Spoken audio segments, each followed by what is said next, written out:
All right, welcome to the conversation on the TYT Network. We got a great guest for you guys today. Randy Weingarten is the president of American Federation of Teachers, AFL-CIO. And obviously COVID has hit the schools pretty hard in how it has affected them.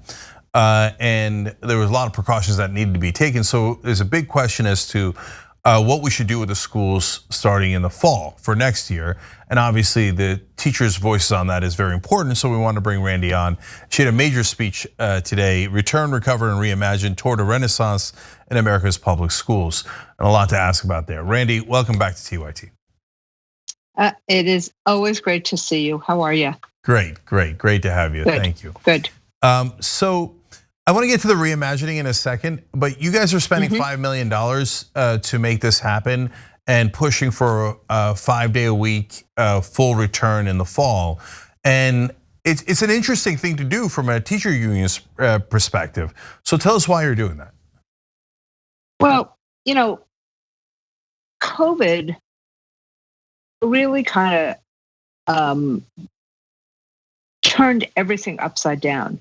It's not that we didn't have inequities beforehand. Of course we did. And it's not that we didn't have lots of challenges and crises before. We are now on the year anniversary of George Floyd's murder. So there are lots of issues beforehand. But what COVID did was it exacerbated all of the inequalities. And it actually made clear how important in-school learning is. And so from April of 2020 on, our union has been trying to figure out not whether to, but how to go back to in-school learning, because we knew how important that was. And the safety measures were the vehicle not only back in, but how to stay back in and how to stabilize schooling, and then not just reopen, but really recover for kids and reimagine. And when I say recover, I'm talking about making sure that we have the kind of well-being, the kind of support that's needed in the aftermath of a virus that has kept so many people apart, including friends of each other. And kids have really suffered because of that. And we need to figure out how to ensure that we give kids next year a great opportunity, including nourishing their well-being and dealing with the academic issues, and at the same time making sure that our members or educators and paraprofessionals and others feel supported, and that parents and community feel supported. So it's a big deal for next year. And that's part of the reason why we're putting in $5 million, because we know we got to be all in. But what I'm so surprised about is that if you listen to a minute of what we have said before COVID, of course in-school learning is important. It just had to be safe. And that's what we're trying to do. Randy, I know the right wing criticized not going fully back into school in some states like California and New York, and there was a wide variety of opinions. It wasn't just right wing, but the right wing then seemed to target teachers a little bit as like they're preventing us from coming back. Is this a little bit of a response to that, or how else did you fight back on that? So look, I find what the right wing is doing is hypocritical and is undermining the trust and agency that people need to have.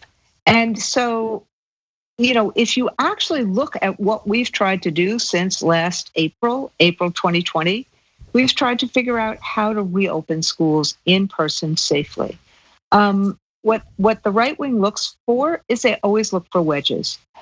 Where I'm very concerned is that parents have watched, there are many parents on Twitter or on Facebook in the open schools movement, and they're not right wingers. They just want their kids to have a decent education. And instead of the right wing actually helping us, like we begged the Trump administration, give us the resources, give us some consistent science advice so that we could rely on and plan on. And they refused to do either one of those things. The Biden administration did that. And you saw the turnaround, particularly in terms of vaccines, since the Biden administration has been there. The bottom line became, though, that parents saw their kids, need to have in-school learning. So the right wing exploited the needs of parents to be in school, and yet they didn't do anything while Trump was president to help it. And so my anger is, don't blame the teachers who are trying to do everything in their power to engage kids at home, engage kids remotely, being in school with, social distancing and with masks on and things like that. And ultimately, at least the Biden administration really tried to help us. Once we saw that conditions had changed enough, that's when I made the speech. And I made it the day after we had a unanimous resolution from my union to do what I proposed, which is reopen in the fall, 5 days a week, full time, and also do the things we needed to do to recover and to reimagine. Because we need to make sure we're helping every child get a great education and nurture every child's soul and sense of self. Yeah. So, Randy, to me, in terms of the reopenings, it was very similar to what you're saying. It depends on if you're vaccinated or not, right? Were my parents vaccinated? Would the kids get something and bring it back to my parents or to us? Were the teachers vaccinated? We actually care about our teachers. So we wanted to make sure that they were safe, right? But now I read that your union is now 89% vaccinated. So that obviously makes a giant difference in how you look at this. And so, huge. Yeah, but I want to go to your reimagining point because I'm curious about that. Tell us more. What does it mean to reimagine schools? Can you give any specifics, and how would the teachers participate in that? So number one, so first off, thanks for actually seeing that the vaccines have been the real game changers, and I'm very, I'm awed by my members because they see this, they get it, and at the beginning of May, we had almost 90% of our members who were vaccinated, and you can see that it's a big game changer. Doesn't mean that there's not hesitation, and you have to meet the hesitation with real facts and with real compassion. And I really believe that we have to do vaccines in a voluntary way to really meet fear with facts. Having said that, the reimagine part is what, look, I am most animated by, because what we want to do is make sure that every single school has services wrapped around it. Keep schools open, not just for academics, but keep them open for things like tutoring and after-school activities, so that parents who work, they know that their kids have the kind of activities that they need. But make sure that schools also have things like optometry services, so that kids can see the board. Make sure that schools have food services, breakfast, lunch, maybe even dinner. We've served before COVID 30 million meals for kids every day. Let's make sure that we have those things available. Make sure we have hotspots. Make sure we have the kind of services that communities need, so that schools can be foundational to communities. And then next, I happen to love civics. We can see right now why science is so important, whether it's the fires in California, in LA, whether it's the vaccines that have been created. Science is really urgent.